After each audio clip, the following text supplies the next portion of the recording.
I had moved to New York only a few weeks ago and still felt like a guest in this city that never sleeps. My small apartment in Brooklyn had only one advantage: a narrow balcony that looked down on a street hidden between old brick buildings. Nights here seemed quieter than one could expect from New York, and that was why I often stepped outside with a cup of coffee or wine, searching for peace in a world that felt foreign. That evening the air smelled of rain. Streetlights reflected in the wet asphalt, and the city resembled a scene from a film. I leaned against the cold metal railing and closed my eyes for a moment. When I opened them, I saw him. Across the narrow street, a balcony glowed with warm yellow light, and a man stepped out. He was tall, with dark hair falling on his forehead, his posture confident yet somewhat tired. He lit a cigarette, and smoke dissolved in the damp air. Our eyes met so unexpectedly that I felt a shiver. I wanted to turn away and pretend it was accidental, but something kept me there. His eyes did not hurry to escape, they were attentive, as if he had long waited for this moment. Without knowing why, I smiled. He raised his hand in a small greeting, and that simple gesture made my heart beat faster. I took a sip of coffee to hide my sudden excitement and quickly returned inside. But deep down I already knew, tomorrow evening I would step out onto the balcony again, and I could not convince myself that it was only a coincidence. The next evening I hesitated for a long time, wondering if I should go outside. Inside me curiosity fought with the fear of seeming too open. At last I gave in. I prepared coffee, put on a warm cardigan, and stepped onto the narrow concrete balcony. And he was there. As if waiting. He stood leaning against the railing, dressed in a dark sweater, and this time he did not smoke.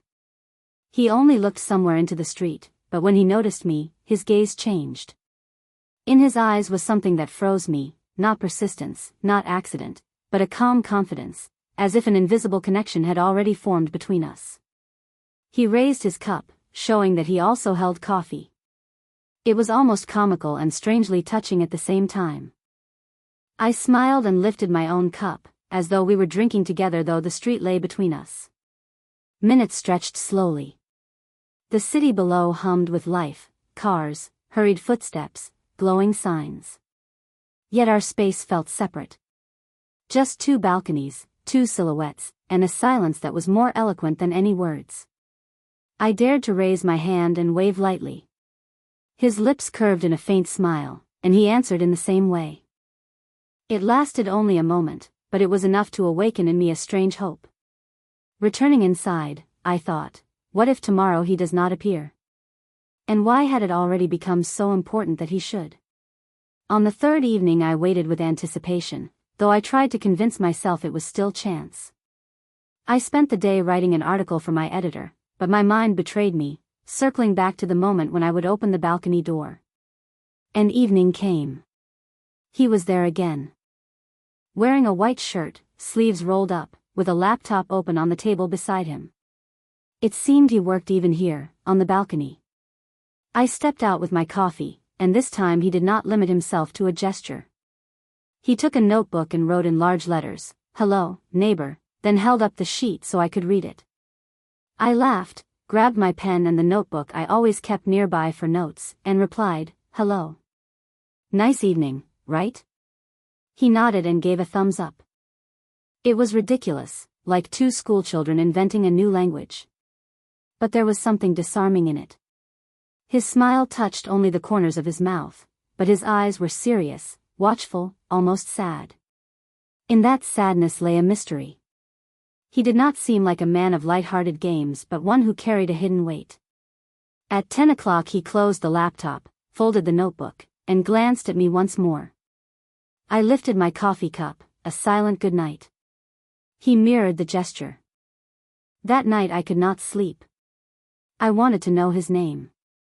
And why looking at him felt like standing at the beginning of a story I could not yet name. On the fourth evening I returned home with a package of colored sticky notes in my bag. They seemed perfect for our balcony language. When I stepped out, he was already waiting, glass of water in hand, smiling as soon as he saw me. I stuck a pink note on a piece of cardboard and wrote in large letters, "What is your name?" He thought for a moment, then tore out a sheet and wrote, "Ethan." I repeated it under my breath, testing the sound. Short but strong. Then I wrote, I am Claire. He nodded, as if committing it to memory, then scribbled again, writer? I was startled. Had he guessed, or seen me constantly scribbling? I nodded yes. He replied with his own word, architect. The title fit him perfectly, sharp lines, deliberate movements, everything with structure. Yet beneath that clarity I sensed heaviness, as if his life was built not only of designs but of burdens. We exchanged more notes, favorite colors, books, films. It was awkward and endearing. But even as I laughed, I realized I wanted more. I wanted to hear his voice. Late at night he raised his paper one last time. Sorry, I have to go. I nodded, though my chest tightened. In his eyes lingered a shadow, as though he fled from something unseen. On the fifth evening I was more nervous than ever. Would he come? Would he be waiting? I stood by the door, clutching my cup like a charm. When I stepped out, he was there. But he looked different, tired, distracted, as if returning from a long day. We exchanged smiles, yet I sensed distance. I raised a note, are you okay? He closed his eyes briefly, then wrote, yes. Just work.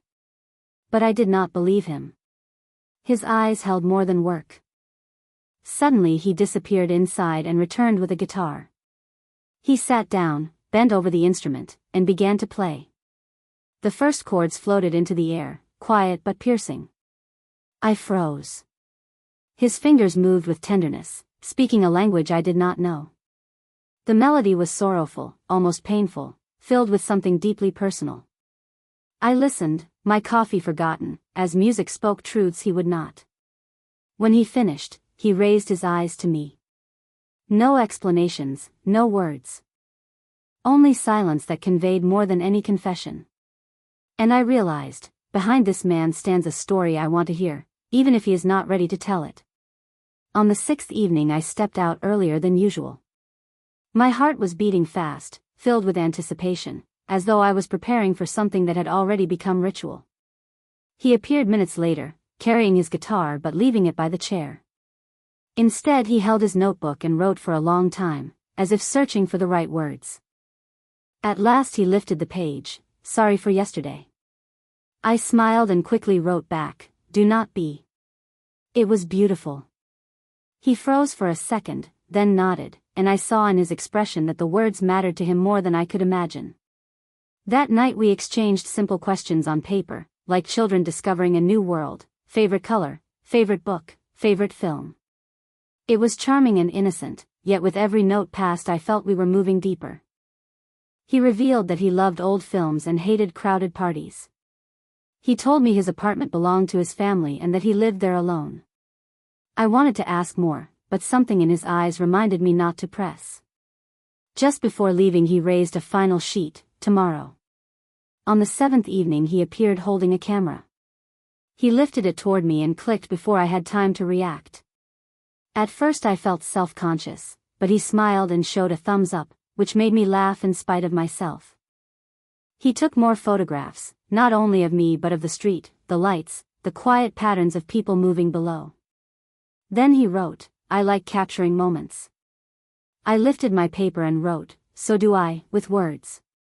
His eyes lit up briefly, as if he had found recognition, but then the light faded and shadows returned. He lowered the camera, silent for a long while, watching the street. I realized that his silence was not emptiness but something heavier. It concealed a secret he was not ready to share.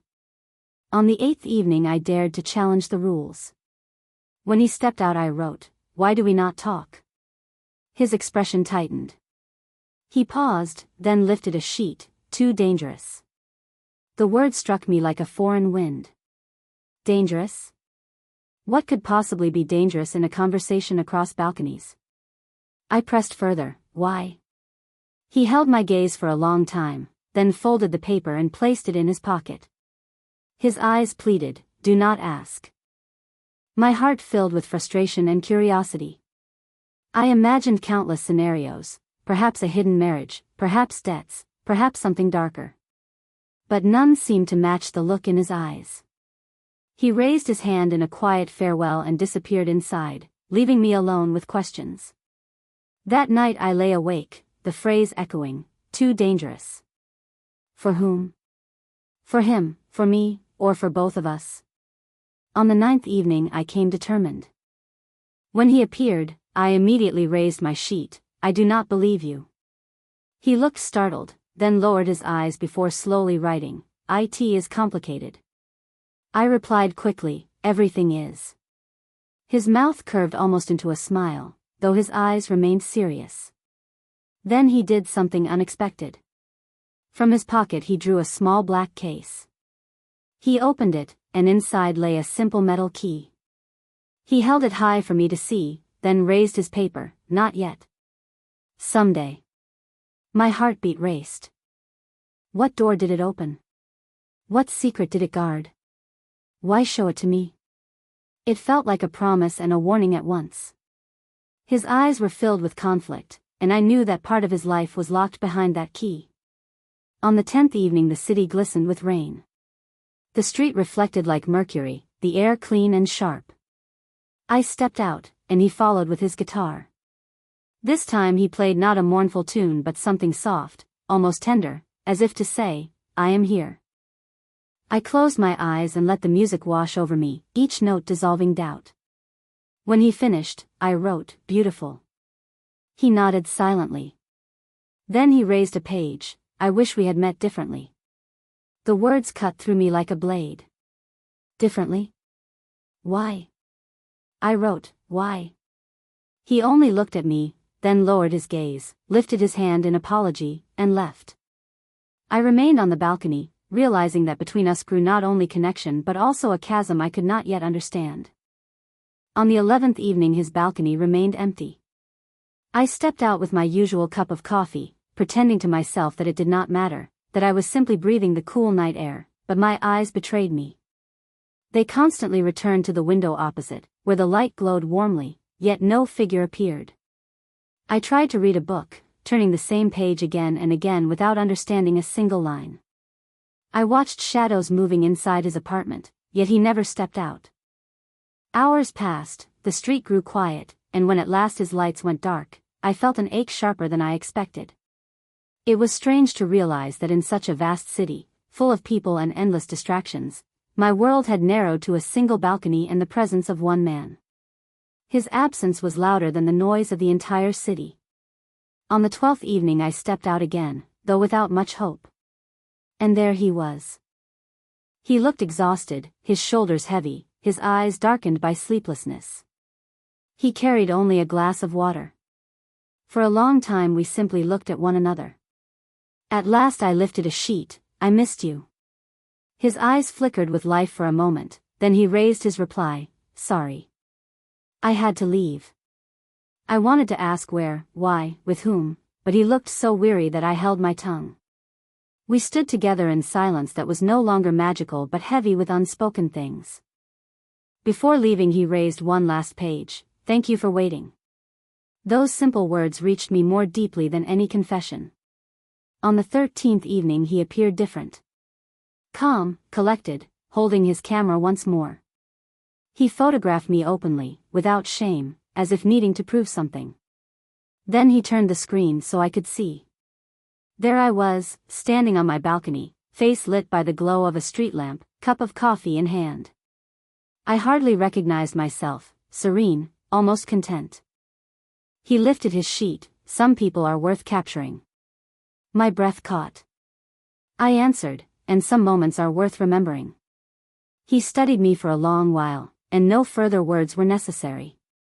On the 14th evening rain fell steadily. I stepped outside wrapped in a blanket and listened to the rhythm of drops striking metal. He appeared too, at first holding an umbrella, which he soon closed, letting himself be drenched. His hair clung to his forehead, water running down his face, but he stood calmly, almost proudly, as if sharing the rain with me. We sat in silence, and it was the rain that spoke. At last he lifted a sheet, "Rain clears my mind." I replied, "Me too." Then he wrote again, "I wish I could cross this street." I laughed, but inside I felt a sharp ache. It was more than a phrase. It was a confession of longing that mirrored my own. We both knew the distance had become unbearable, yet still there was something keeping him apart, an invisible wall. On the 15th evening he came out empty-handed. No guitar, no camera, no notebook. Only himself. His stance was firm, his gaze direct. He looked at me without wavering, then pointed downward toward the street. At first I did not understand. He repeated the gesture. His eyes told me clearly, "Come down." My heart pounded violently. This was the invitation I had both longed for and feared. I glanced at the wet pavement below, shining with reflections of lamps, cars occasionally passing. Then I looked back at him. He waited, eyes steady, no doubt in them. I understood, if I stepped out tonight, our story would leave the safety of balconies forever. And I also understood that I could no longer remain a spectator of my own life. On the 16th evening I could not calm my thoughts. All day I sat at the table trying to work, but the letters blurred before my eyes.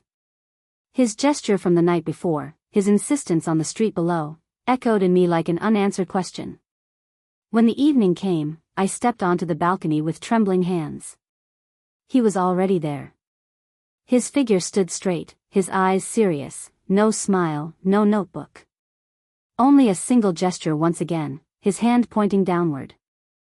I placed my coffee cup on the railing, almost ceremonially, as though leaving behind our former ritual. Then I nodded. Relief passed across his face, and he nodded too. He turned and went inside. I rushed back into my apartment, my heartbeat echoing in my chest, grabbed my coat, and hurried down the stairs.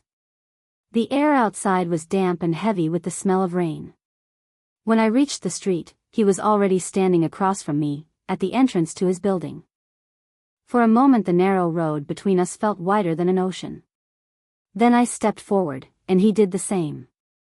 A few more steps, and we met in the middle, our eyes locked for the first time so close, without railings, without paper. In that moment I felt that the city, the night, and perhaps even my life had shifted forever. On the 17th evening we walked together for the first time. Up close his face revealed details I had only guessed at, high cheekbones, fine lines of weariness near his eyes, and a voice that was low, slightly rough, and unforgettable. "Hello, Claire," he said, and the sound of my name in his voice made me shiver. "Hello, Ethan," I answered. We moved step by step along the sidewalk, cautious and uncertain. He spoke of small things, the cinema 2 blocks away that still shows black and white films on Fridays, a cafe with almond pastries that taste of smoke and sugar, a street musician with an accordion who plays the same song every night. I listened, and every word built a bridge across the distance that had kept us apart. Yet in his eyes still lived a shadow. He stopped suddenly. "I should not have called you," he said quietly. "It is dangerous. But I cannot keep running." I answered, "Then do not run. Together it is easier to face darkness." He nodded, and that nod felt like the beginning of trust. On the 18th evening we met not only on balconies but in cafes and on the waterfront, where the wood smelled damp and the air held the salt of the river. He told me pieces of his childhood, a yard surrounded by brick walls, a mother who worked double shifts, a notebook filled with drawings of bridges to nowhere. I told him about my secret dream to write a book, about drafts I had never shown anyone. With him, honesty seemed natural. Yet sometimes he grew distant, as though hearing echoes of footsteps from a past I could not see. When that happened he gripped my hand more tightly, then returned. One night he placed in my hand a small black case. Inside was a simple metal key. "This key belongs to a place that will explain what I cannot tell," he said. "Are you ready to see it?" Fear stirred, but I nodded. I wanted to know him beyond the shadows. On the 19th evening he led me to the old docks. The warehouse door was cold metal, ashamed of its own existence. He unlocked it, and we entered. The air smelled of dust and rust. Inside were boxes, papers, photographs pinned to the walls. Some showed buildings, bridges, facades. Others were grainy, dark, dangerous. A figure in a hood near the back of a club. A license plate reflected in water. I photographed what I was not supposed to, he said. I testified. Some were imprisoned, others disappeared. But they have not forgotten. I fear for anyone who stands close to me. He touched the photo gently, his fingers trembling. I said quietly, you are not alone. Not anymore. On the 20th evening I felt the city differently. The same shops, the same noise, but every sound felt sharper, every glance heavier. We promised to be careful, to vary our routes, to watch reflections in windows. At first it seemed unnecessary, until I noticed a figure that appeared at 2 different corners, always pausing when we paused. Ethan's hand grew cold in mine. We will step into the store and leave through the back, he whispered. We did so, and the silence in the alley was like a blank page.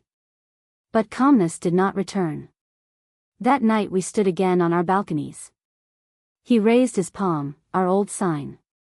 I raised mine. Then from the street below came the screech of brakes, and I felt the eyes of someone watching from the dark. I retreated into the apartment, shaken. I wrote in my notebook, we must remain ourselves even when darkness changes its voice. It was my promise to both of us. On the 21st evening Ethan asked me to meet not on our street but in a park, a place open and wide, where no one could easily hide. He carried an envelope filled with copies of photographs and handwritten notes. We sat on a bench facing the paths, watching every approach. I read his records, times, dates, places, short observations written without embellishment. In that dryness lived the memory of panic. I asked, why now? Why is there movement again? He said, 2 weeks ago I received an envelope. Inside was only a photograph of my building taken from below, and a black mark drawn over the balcony. They know where I am. Now they know about you. A chill passed through me. For a moment the trees seemed to lean closer to hear.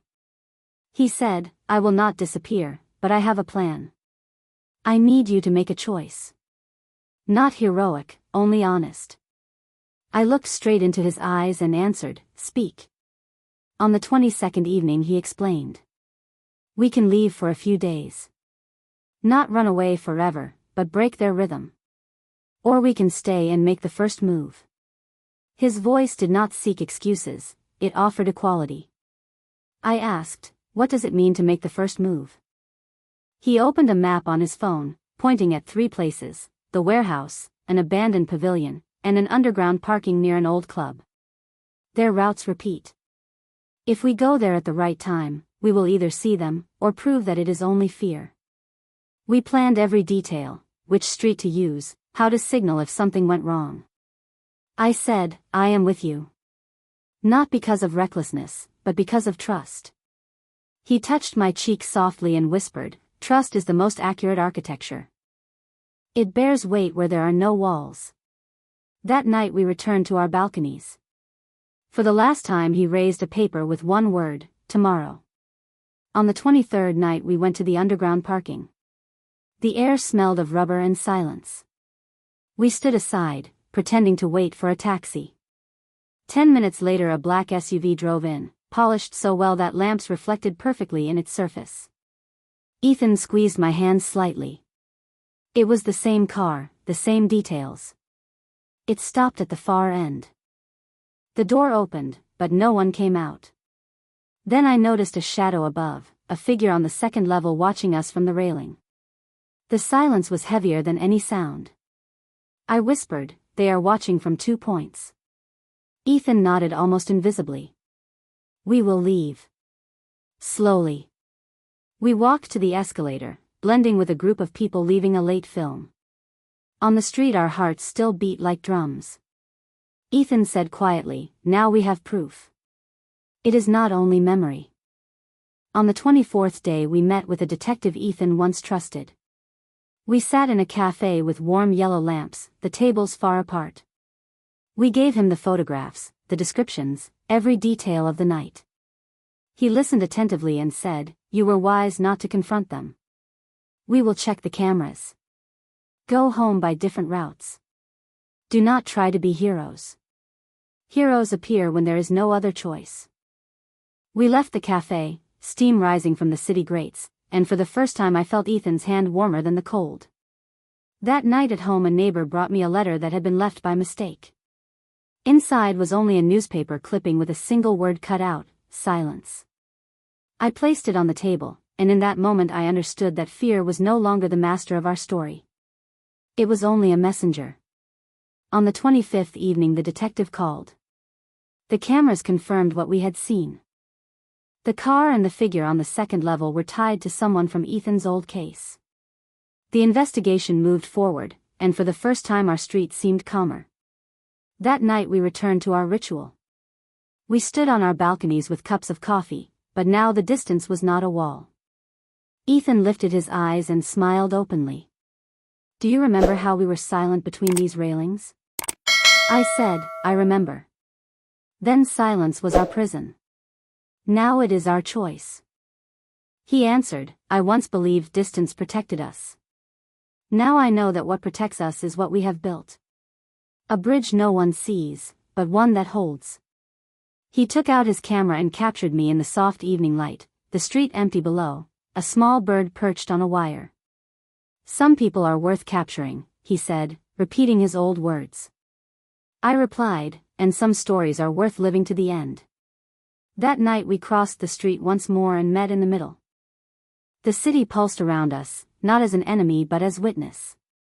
Danger had not vanished, but it no longer defined us. Our language was no longer fear.